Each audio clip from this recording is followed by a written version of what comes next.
अस्सलामु अलैकुम वरहमतुल्लाहि वबरकातुहू। आप सब सुनने और देखने वालों के लिए मेरी अल्लाह ताला से दुआ है कि अल्लाह ताला आप सबको रमज़ान की रहमतों, नेमतों और बरकतों से माला माल फरमाए। तो अभी हम बात करेंगे कि रोज़ा क्या मिसवाक करने से या सुरमा डालने से टूट जाता है। बाज़ लोगों का ये जहन होता है कि अगर आँखों में सुरमा डाला या मिसवाक की तो उससे रोज़ा टूट जाएगा। ऐसा कुछ भी नहीं है, क्योंकि एक हदीस में आता है, तिरमिज़ी और अबू दाऊद की है, आमिर बिन रबिया रज़ी अल्लाह तआला अन्हु से रिवायत है। इसने कहा कि मैंने नबी सल्लल्लाहु अलैहि वसल्लम को देखा है, इस कदर के मैं शुमार नहीं कर सकता कि आप सल्लल्लाहु अलैहि वसल्लम रोज़े की हालत में मिसवाक करते थे।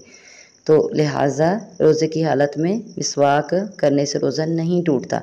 और इसी तरह अनस रज़ी अल्लाह तआला अन्हु से रिवायत है, वो कहते हैं कि एक आदमी नबी सल्लल्लाहु अलैहि वसल्लम के पास आया और उसने कहा कि मेरी आँखें दुखती हैं, क्या मैं सुरमा डाल लूँ जबकि मैं रोज़े की हालत में हूँ? तो नबी करीम सल्लल्लाहु अलैहि वसल्लम ने इरशाद फरमाया, हाँ डाल ले। ये भी तिरमिज़ी की रिवायत है।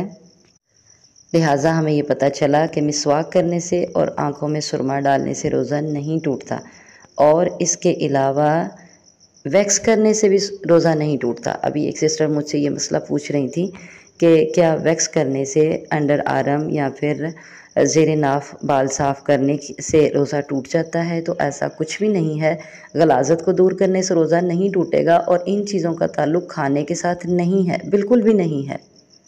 हाँ, अगर आप ब्रश को पेस्ट लगाकर ब्रश करेंगे, टूथ ब्रश करेंगे, तो उसके साथ आपके रोज़े पे असर पड़ता है, पड़ने का डर है, क्योंकि पेस्ट का जायका भी मीठा होता है और वो गले के रास्ते अंदर भी चला जाता है। वो खुद अंदर नहीं जाएगा तो उसकी खुशबू जाती है और खुशबू के साथ जायका अंदर जाता है। लिहाजा रोज़े की हालत में ब्रश को पेस्ट लगाकर करने से परहेज़ करें।